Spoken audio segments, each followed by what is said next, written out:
They came dressed in authority and left in handcuffs or stretchers. When fake HOA enforcers crossed the line and threatened his child, one Navy SEAL dad reminded them exactly why you never target a trained protector's family. In many suburban communities, homeowners associations, HOAs, maintain a visible and often invasive presence. Letters about lawn maintenance, reminders to repaint fences, and citations for minor infractions are routine. So, when two individuals showed up at a family's front door, wearing uniforms and claiming to be with the local HOA enforcement division, the family had little immediate reason to doubt them. That initial assumption of legitimacy was exactly what the imposters counted on. These individuals wore tactical-style clothing, complete with embroidered patches resembling those of private security firms or local enforcement agencies. They arrived in a black SUV fitted with lights and generic decals that mimicked official vehicles. Their body language was authoritative, their tone commanding, and their paperwork stacked thick with what appeared to be formal citations and legal jargon. They introduced themselves as special investigators from the HOA's compliance task force, a term that sounded official enough to be real, but vague enough to avoid immediate scrutiny. They claimed the home had been under review for multiple serious violations of HOA policy, including unauthorized construction, the installation of prohibited surveillance equipment, and ongoing noise complaints. They also mentioned reports of suspicious activity that needed immediate inspection, using this as a justification for on-site access without prior notice. The situation was presented as urgent and time-sensitive. The family was told that failure to comply could result in emergency fines, legal complaints, or even forced HOA intervention. Their strategy was psychological manipulation. The men didn't ask questions, they issued statements. They didn't request entry, they implied it was mandatory. Their goal was to overwhelm the family's sense of control, disorient them with the illusion of legal process, and exploit the ambiguity that often surrounds HOA rules and procedures. Most homeowners are not legal experts and are unfamiliar with the full extent of their rights when dealing with private governing bodies. The imposters use this to their advantage, banking on confusion and fear. The family, though cautious, initially engaged with the men. The paperwork, though generic and filled with buzzwords, appeared to reference local policies. The badges, while clearly not government-issued, looked convincing from a distance. The men used technical terms referencing HOA bylaws and enforcement clauses that sounded plausible, especially under pressure. Everything about the interaction was crafted to establish false credibility. It wasn't long before inconsistencies began to surface. The men's refusal to provide detailed identification raised red flags. Their reluctance to specify which HOA board member had authorized their visit made things even more suspicious. When asked for official contact information or credentials, they deflected the questions, suggesting the matter was too urgent for bureaucracy. They claimed they were simply following orders and doing what needed to be done before this escalated further. The deception deepened as they began probing into areas of the property, citing external inspection protocols. They demanded access to the garage, backyard, and side gate. One of them claimed he needed to verify electrical wiring violations. Another mentioned concerns about infrared interference from unauthorized surveillance systems. These statements made little practical sense, but were cloaked in enough technical-sounding language to keep the family unsure. As their inspection continued, their demeanor became more aggressive. The men started asking about who was home, how many children lived in the residence, and whether the family had installed any recent security upgrades.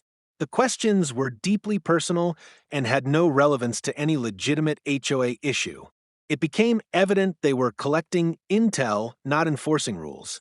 Their interest was no longer focused on landscaping or property modifications. It had shifted toward the family's daily patterns and vulnerabilities. Despite their fake credentials, they maneuvered with confidence, using a mixture of fear tactics and procedural language. They presented themselves as a hybrid of enforcement agents and legal intermediaries, capable of issuing citations and even initiating legal consequences without court action. The goal was to generate confusion, override common sense, and manipulate the family into full compliance before any real verification could take place. This calculated approach mirrored tactics used in social engineering scams, where attackers exploit human psychology rather than relying on brute force. These imposters knew how to present just enough authority to delay suspicion while gathering information and getting closer to their real objective, the child. Their fixation eventually became clear. They weren't there to enforce anything. They were there to locate, isolate, and attempt access to the youngest member of the household. What initially appeared to be a surprise HOA inspection quickly transformed into something far more sinister, a targeted act of deception with potentially criminal intent. The family's growing discomfort turned into alarm as the imposter's persistence intensified. The manipulation had been deliberate, the approach methodical. Every aspect of their arrival, the uniforms, the paperwork, the vehicle, the language, had been carefully crafted to mimic authority and disarm suspicion. But now the questions were too personal, the pressure too great, and the mask of legitimacy was cracking. The foundation had been laid for what would soon erupt into a full-blown crisis. The fake enforcers had played their hand too boldly, and the family, particularly the father, was no longer asking questions. He was preparing for action. As the conversation progressed, the imposter's behavior began to shift from formal to increasingly invasive. What started as a discussion about property violations soon escalated into questions that had no bearing on the home's supposed infractions. They began asking about the family's daily routines, the child's school schedule, and the specific hours when the parents were typically home. These questions, while subtly veiled as part of an inspection, were alarmingly personal and intrusive. Their tactics became more aggressive, with each query designed to break down the family's defenses.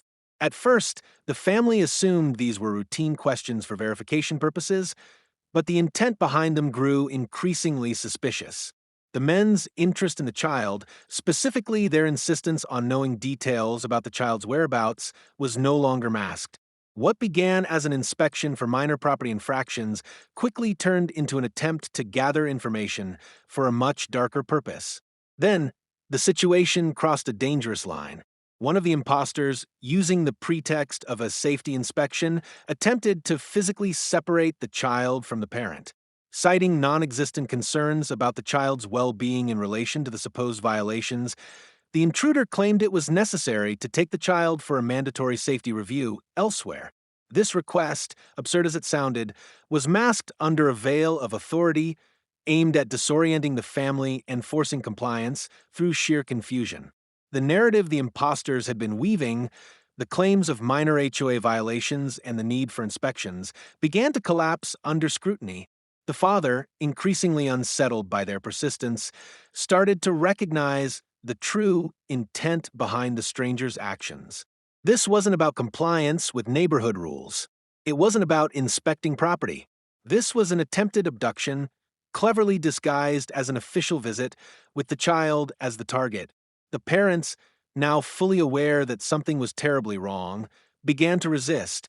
But the imposters continued pushing their authority, trying to force their way into a situation they had no right to control. The fabricated story of HOA enforcement was crumbling, and in its place stood an attempt to deceive and forcibly remove the child under false pretenses. The family was at a tipping point, and with every word, the imposters revealed more about their sinister plans. What had seemed like a routine HOA check was quickly spiraling into something far more dangerous.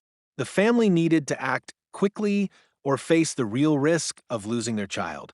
In an instant, the father's military training, built over years of disciplined service as a Navy SEAL, kicked in. He had dealt with dangerous high-stakes situations before, but nothing had prepared him for an attack on his family. The fear and panic that might paralyze others were replaced with focused clarity. The father's response was instinctual, a well-rehearsed sequence of steps honed through rigorous training. Assess the threat, control the environment, and neutralize the danger. Without a moment's hesitation, he assessed the situation. The fake HOA enforcers had overstepped their boundaries, and their true intentions had become clear. They weren't there to inspect property, they were there to abduct his child. The father's first priority was his family's safety. He knew he had to act swiftly before the situation escalated further. There was no time to waste on negotiation or trying to reason with these imposters. The father moved swiftly and precisely. One of the imposters, who was closest, attempted to grab the child. In one fluid motion, the father disarmed him, leveraging the intruder's body weight against him. The military training kicked in, and the assailant was rendered momentarily incapacitated. The other imposter, seeing his partner incapacitated, moved aggressively toward the father. However, this was a miscalculation. The father's reflexes were lightning fast, and he swiftly disabled the second aggressor with calculated force, using just enough pressure to neutralize the threat without causing unnecessary harm.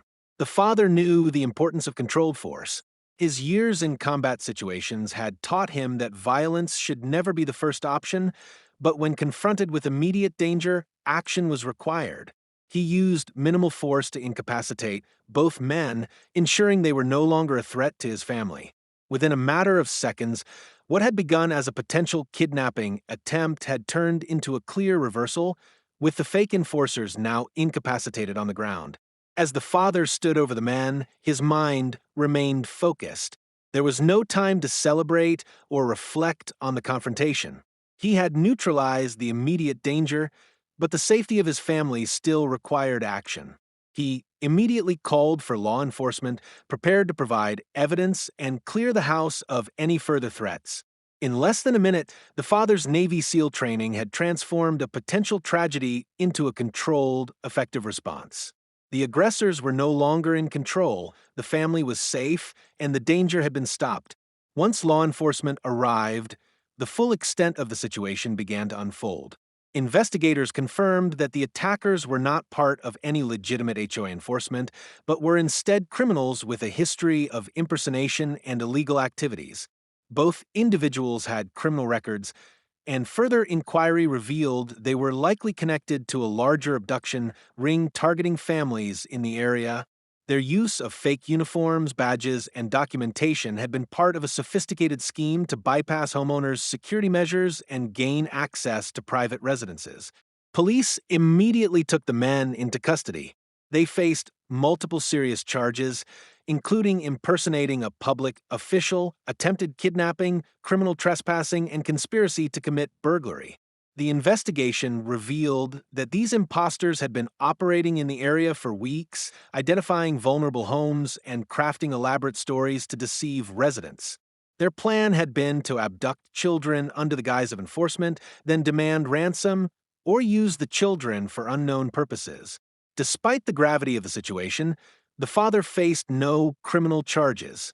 His actions were thoroughly reviewed by investigators and found to be fully within the bounds of self-defense.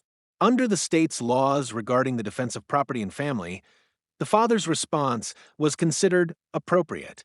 His training and quick thinking in neutralizing the threat were deemed both lawful and necessary to protect his child. The use of force was deemed proportional to the imminent danger posed by the imposters, and his military background only further validated his ability to assess and respond to the threat efficiently. The incident garnered national attention, sparking widespread debate about impersonation crimes, self-defense rights, and the vulnerability of families to deceptive tactics.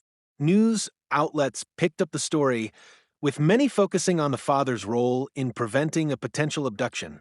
The family, initially reluctant to speak out, became a symbol of vigilance and resilience, raising awareness about the growing risks of criminal impersonation in communities. This case also led to increased conversations about security measures within neighborhoods and the need for better protections against fraud and impersonation. Homeowners were urged to verify the identities of anyone claiming authority and to install stronger security systems to protect their families. The father's decisive action served as a reminder of the importance of preparedness and standing up to threats, no matter their disguise. Call to action. Stay alert and protect what matters most. Subscribe to expect stories for more real-life accounts of bravery and justice.